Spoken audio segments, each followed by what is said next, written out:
para você, como foi quando começou essa intuição de poder trabalhar também com essas orações?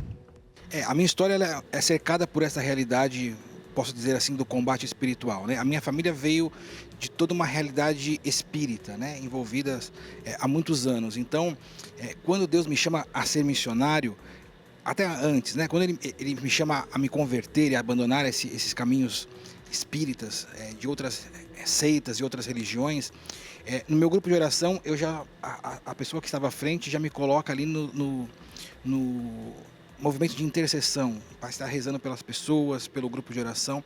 E foi um movimento assim, muito natural e muito crescente.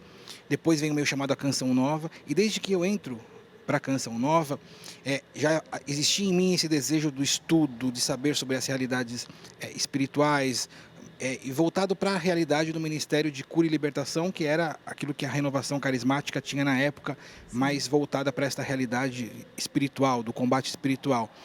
E o meu chamado para esse ministério dentro da Canção Nova foi muito natural, porque como eu já vinha com esse desejo, esse intuito de oração, de estudo e tudo mais, eu caio na Canção Nova quando começamos a crescer nos acampamentos de cura e libertação com o Padre Rufus.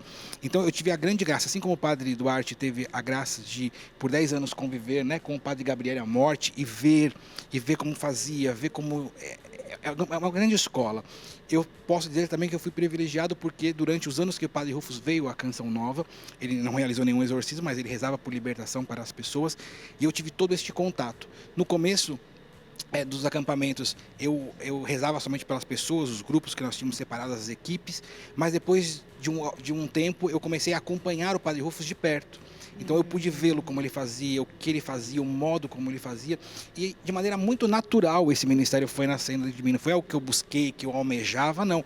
Mas Deus foi nos colocando nesses caminhos e eu fui dizendo o meu sim nesse sentido e tive essa grande escola. Depois Padre Rufus veio a morrer no ano de 2012, abril de 2012 ele veio morrer, e eu acabo que automaticamente assumindo a estrutura do acampamento de cura e libertação, das pessoas que vêm.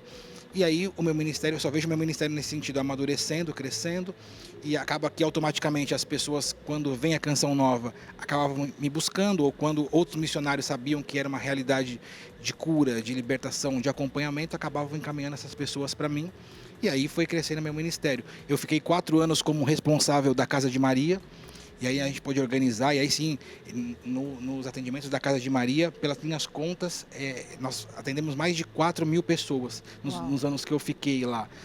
Não significa que eram todos casos de libertação nesse sentido, muitas vezes nem são casos de libertação, mas eu também pude ganhar um pouco mais também de experiência, de vivência, e sem contar que desde o ano de 2012 nós temos a graça do Padre Duarte conosco, então vira e mexe era uma mensagem: Padre, tem um caso assim, me ajuda, me ilumina. Então assim foi crescendo também essa escola do Danilo dentro do Ministério de Libertação. Eu tenho que terminar logo o bloco, mas eu queria fazer uma pergunta assim para os dois, assim, bem rapidamente responder. Já teve algum caso que o senhor e você, Danilo, sentiram medo? Tipo assim, uma realidade, tipo assim, nossa. Até hoje ainda não. O demónio tenta usar o medo para nos intimidar. Sim. Por exemplo, uma coisa para rir um pouco, mas no fundo não teve o efeito errado.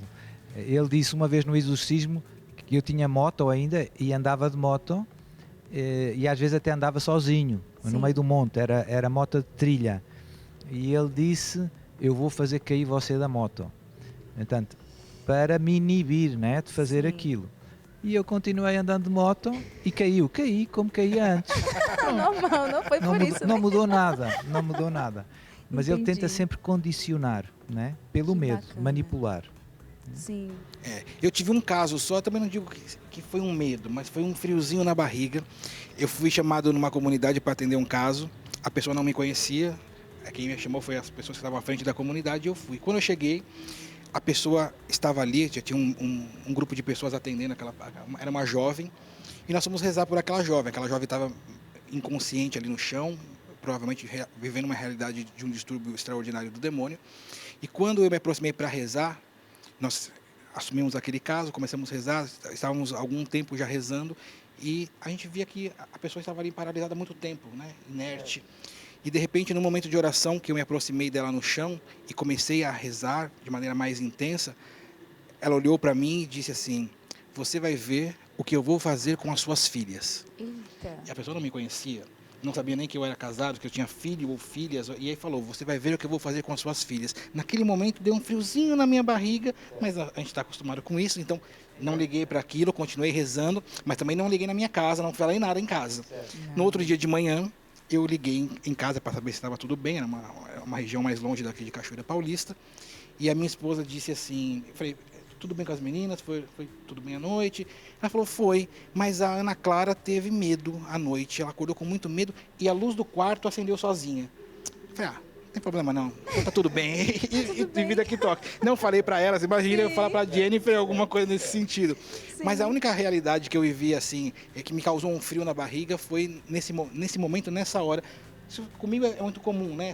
O demônio a querer agredir. Mas quando falou das minhas filhas, a coisa, opa, mudou. Deixa eu ver se está tudo bem em casa. E a única coisa que aconteceu de mais extraordinário foi a luz acender sozinha.